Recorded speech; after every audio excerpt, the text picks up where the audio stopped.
इस टर्म पे हम कंस्ट्रक्टर के बारे में डिस्कशन कर रहे थे। मेथड्स के बारे में हमने जो भी बातें करनी थी बातें कर ली थी। अब हम कंस्ट्रक्टर के बारे में डिस्कशन करेंगे। यही एक इंटरेस्टिंग मेथड है जो कि कैपिटल से स्टार्ट होता है। कभी कभी जावा में इंटरव्यू में एक बार ये क्वेश्चन आ गया था कि ऐसा कौन सा मेथड है जो कैपिटल से स्टार्ट होता है, कैपिटल लेटर से स्टार्ट होता है। तो हम जनरली जो भी मेथड नेम लिखते हैं वो स्मॉल से ही लिखते हैं, और क्लास नेम हमेशा किससे लिखते हैं? कैपिटल से लिखते हैं। और कंस्ट्रक्टर जो होता है वो भी एक तरह का मेथड होता है, और उस मेथड का भी नेम किससे स्टार्ट होता है? कैपिटल लेटर से ही स्टार्ट होता है। हमने ये बात की थी कि इसका नेम जो होता है बिल्कुल क्लास की तरह होता है, same as the class, but has no return type. Normal method से इसका यही डिफरेंस होता है कि इसके पास कोई रिटर्न टाइप नहीं होता है। यहाँ पे देख सकते हैं कि जो कंस्ट्रक्टर है ये भी मेथड ही है, बट ये मेथड जो होता है वो कैपिटल लेटर से डिफाइन किया जाता है। जैसे हम मेन लिखते हैं, मेन मेथड, तो मेन मेथड के अलावा अगर हम कंस्ट्रक्टर डिफाइन करते हैं तो बाय डिफॉल्ट एक कंस्ट्रक्टर ऑलरेडी डिफाइंड होता है। वो कंस्ट्रक्टर कौन सा होता है? A B C. ये कंस्ट्रक्टर ऑलरेडी डिफाइंड होता है। इसके बाद से क्या होता है हमारा? Main method. अब देख रहे होगे कि यहां से क्लास का ब्रेस स्टार्ट हो रहा है और एंड यहां पे हो रहा है।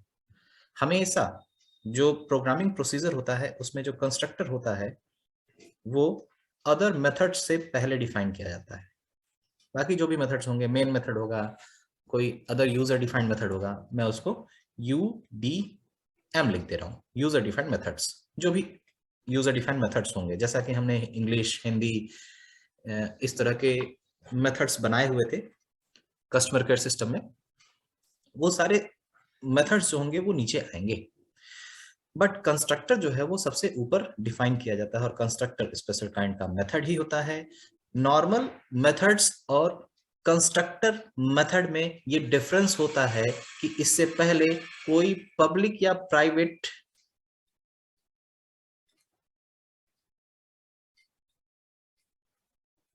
डिफाइन करने की नीड नहीं होती है। जैसे बाकी जो मेथड्स लिखते थे उसमें हमें पहले क्या लिखना पड़ता था? पब्लिक या प्राइवेट, कुछ भी। पब्लिक मेथड या प्राइवेट मेथड का एक्सेस मॉडिफायर बताना पड़ता था, उसके बाद से रिटर्न टाइप बताना पड़ता था। ये मेथड बनाया ही ऐसा गया है जिसको कुछ रिटर्न नहीं देना है, तो जब भी हम इसको डिफाइन करेंगे तो ना तो पब्लिक लिखने की जरूरत है, ना तो रिटर्न टाइप लिखने की जरूरत है। यानी सिंपल मेथड नेम जहां से स्टार्ट होता है, और यहां पे मेथड नेम कैसा होगा?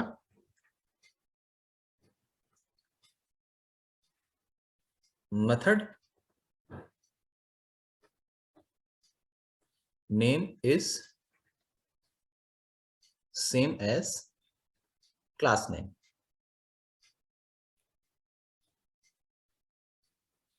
अब मेथड नेम जो है क्लास नेम की तरह होगा।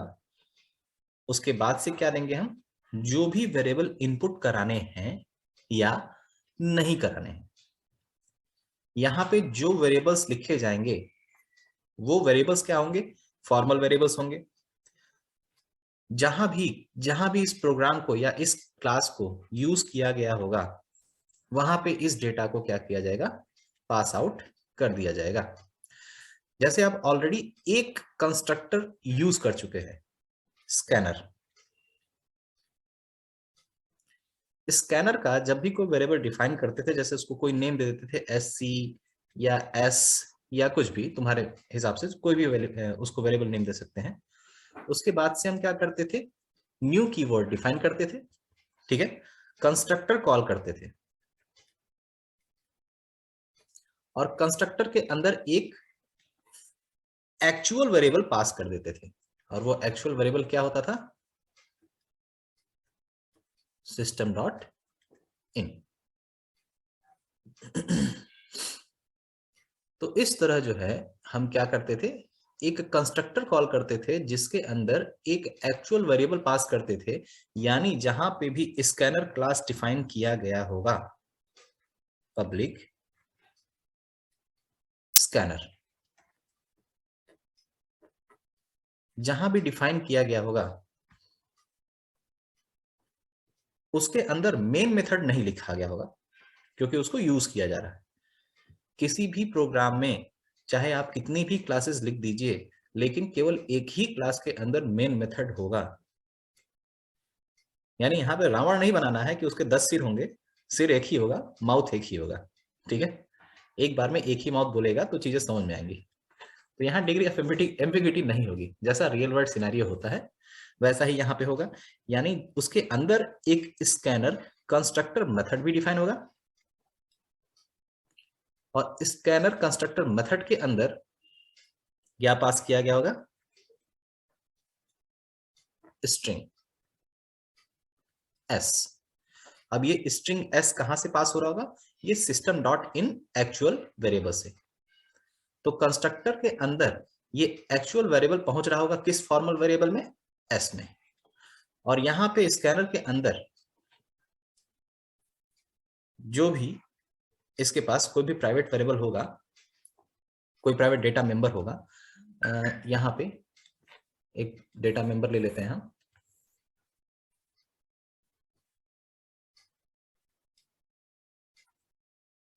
स्ट्रिंग टाइप का, जिसको हम एस एस कह देते हैं। तो यहाँ पे क्या होगा, एस एस में ये एस वैल्यू पास कर दी जाएगी। मतलब जो भी इसके अंदर, जो भी स्कैनर के अंदर जो भी वेरिएबल जाएगा, अब इसके साथ क्या ट्रीटमेंट करनी है। जब भी हम इस ऑब्जेक्ट को कॉल करते थे, जैसे एस सी डॉट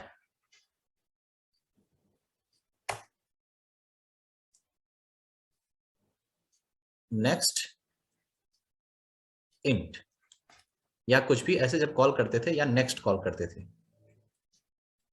तो ये मेथड्स जो थे वो स्कैनर क्लास के अंदर डिफाइन किए गए होंगे। ठीक है, तो स्कैनर क्लास के अंदर क्या क्या चीजें डिफाइन की गई होंगी। एक तो स्कैनर कंस्ट्रक्टर डिफाइन किया गया होगा, दूसरा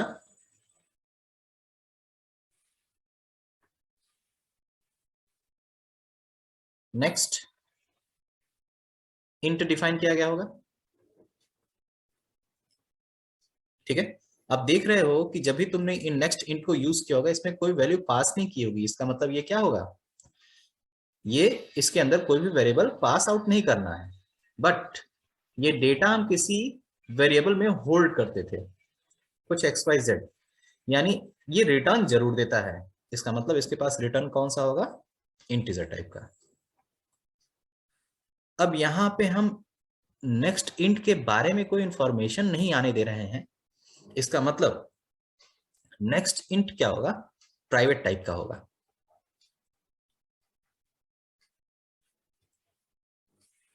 अगर नेक्स्ट इंट प्राइवेट टाइप का होगा, अज्यूम करते हैं, ये होगा कि नहीं होगा अभी इसको अभी समझ में आ जाएगा।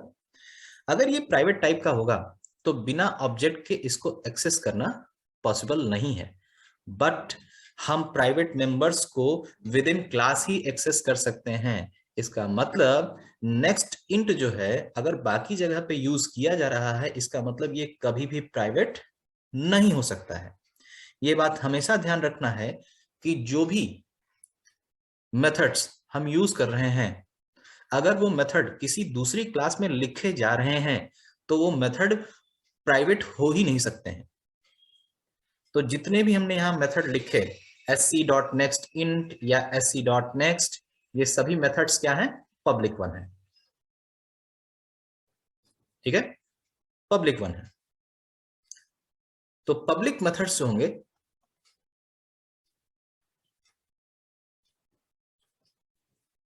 ये सारे मेथड्स पब्लिक मेथड कॉल किए जाएंगे। अब इसमें जो भी ऑपरेशन किया जा रहा होगा, वो ऑपरेशन अगर स्कैनर क्लास में ये जो डेटा मेंबर स्ट्रिंग डिफाइन किया गया है उस पर किया जा रहा होगा, और इसके बारे में बाहर के किसी भी प्रोग्राम को इंफॉर्मेशन नहीं मिल रही है, इसका मतलब इसके आगे कोई एक्सेस मॉडिफायर लिखा गया होगा, और वो कौन सा होगा, प्राइवेट। मतलब स्कैनर क्लास अपने अंदर के वेरिएबल के बारे में कोई इंफॉर्मेशन नहीं देगा, लेकिन डेटा जरूर रिटर्न करेगा। तो यहां पे हमने मेथड को भी देखा कि मेथड के पास एक रिटर्न टाइप होता है, कुछ इनपुट होते हैं मेंबर जो फॉर्मल वेरिएबल्स होते हैं, बट स्कैनर के पास कोई रिटर्न टाइप नहीं होता है, इनपुट होते हैं, बट इसमें जो मेथड नेम होता है वो सेम एज क्लास नेम होता है और वो कैपिटल से ही स्टार्ट होता है।